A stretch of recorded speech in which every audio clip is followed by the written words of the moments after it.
recreo.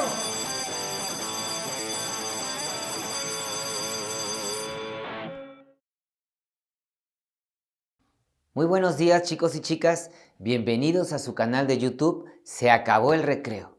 El día de hoy en nuestra clase de historia hablaremos de las fuerzas de la tradición y la innovación.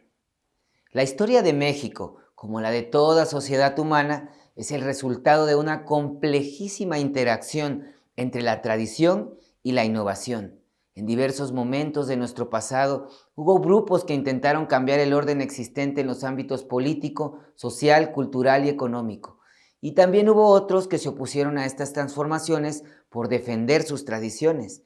En general podemos decir que quienes proponen una transformación lo hacen a partir de una propuesta de futuro que en teoría se supone que tendría que ser mejor que el presente, que de algún modo tiene que superarla o sustituirla. En cambio, quienes defienden una tradición valoran sus virtudes y ponen en duda o rechazan la posibilidad de un futuro ofrecida por los promotores del cambio. Esta pugna entre un proyecto que puede realizarse y una situación actual establecida genera relaciones sociales complejas y en muchos casos conflictos.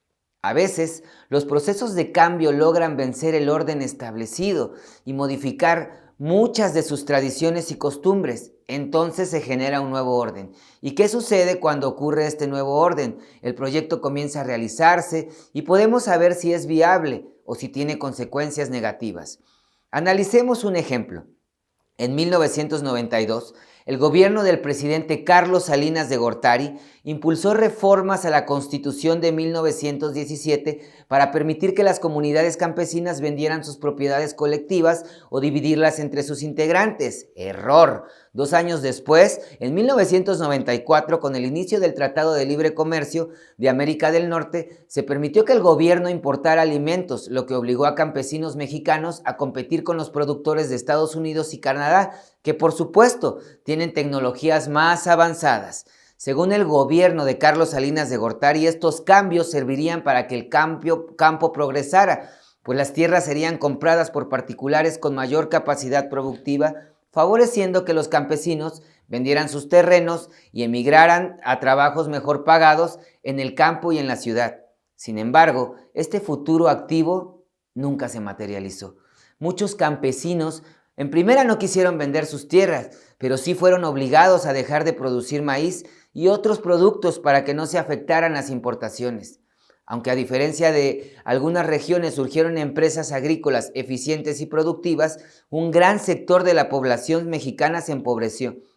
Mujeres, hombres y niños del campo tuvieron que dejar sus comunidades, no consiguieron trabajos bien pagados en las ciudades. Sin embargo, ese futuro positivo del que nos habían hablado y por el cual los estaban casi obligando a vender sus tierras, jamás llegó. El maíz dejó de producirse. ¿Te imaginas dejar de producir maíz en un país como México? Aunque a diferencia de algunas empresas, como les dijimos, las cosas se dieron de buena manera, la mayor parte del campo mexicano en todo el país ocurrió una crisis que vino a transformarlos y los obligó a tener que emigrar a otras ciudades, incluso a Estados Unidos. Esto por supuesto que no fue bueno para los mexicanos, que buscaban mejores condiciones de vida, pero que no las obtuvieron a partir de los cambios que les propuso el gobierno. Este caso muestra que aunque parezcan buenos los cambios, a veces traen consecuencias negativas, por supuesto. Esto no significa que toda tradición sea buena, a pesar de que hay muchas partes de la cultura que son importantísimas de sostener y nunca olvidar. También hay cosas un tanto negativas que es necesario ir cambiando.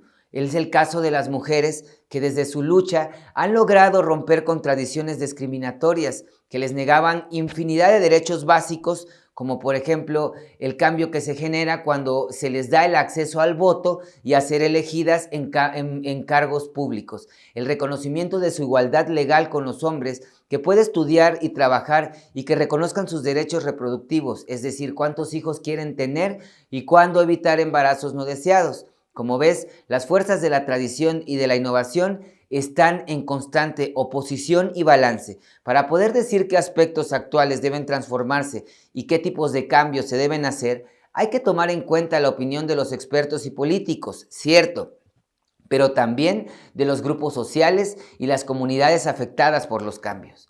La democracia permite que las diferencias entre grupos que se discutan de manera pacífica y respetuosa se lleven a cabo, que las decisiones se tomen de acuerdo a la voluntad de la mayoría, para resguardar los intereses de las minorías y dar una voz particular y prioritaria a quienes eran más afectados por las transformaciones. Los cambios urgentes que requiere México abarcan sectores muy variados de la vida económica y política. La forma como debemos mejorar nuestra sociedad e implementar las soluciones que decidamos es una gran tarea en la que todos debemos participar. Sin embargo, bien sería indispensable que respetemos los siguientes principios básicos, como por ejemplo, evitar la discriminación que agrava las múltiples formas que prevalecen en nuestra sociedad, desde el género, el color de piel, el nivel sociocultural. La pobreza no debe ser una situación que marque la falta de oportunidades, también los malos actos de discriminación mediante los cuales se niegan o dificultan los derechos, el acceso a la educación o a los servicios de salud, a la impartición de justicia, como a tener mejores empleos o a un trato respetuoso y digno. Cualquier cambio positivo en nuestra sociedad debe combatir y evitar la discriminación, porque no puede haber igualdad si persisten costumbres y acciones que dañan la dignidad de las personas y reducen sus posibilidades de desarrollo.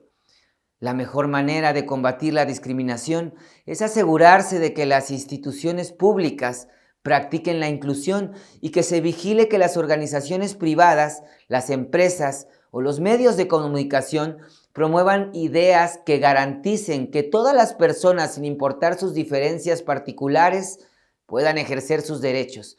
Como también hay medidas para favorecer que quienes se encuentran en una situación de desventaja por sus condiciones físicas o culturales puedan superar la desigualdad.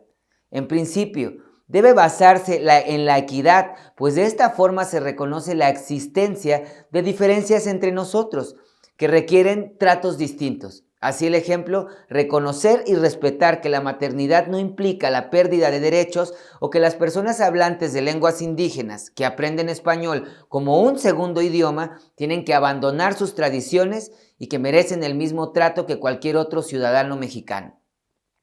También necesitamos mayor participación en México. La responsabilidad de seguir fomentando una cultura en la que todos los ciudadanos tengan derecho a participar en las decisiones importantes, en la vida pública y en la vida política. Las comunidades campesinas e indígenas desde hace siglos, los pueblos originarios mantienen una forma tradicional de tomar decisiones. Las instituciones democráticas y la vida pública pueden beneficiarse al permitir una mayor inclusión y la participación de las mujeres y los jóvenes, y nosotros podemos aprender de su experiencia para construir de formas más respetuosas y dignas, formas de convivir, de dialogar entre nosotros con las demás. Imagina el futuro que queremos para nuestro país.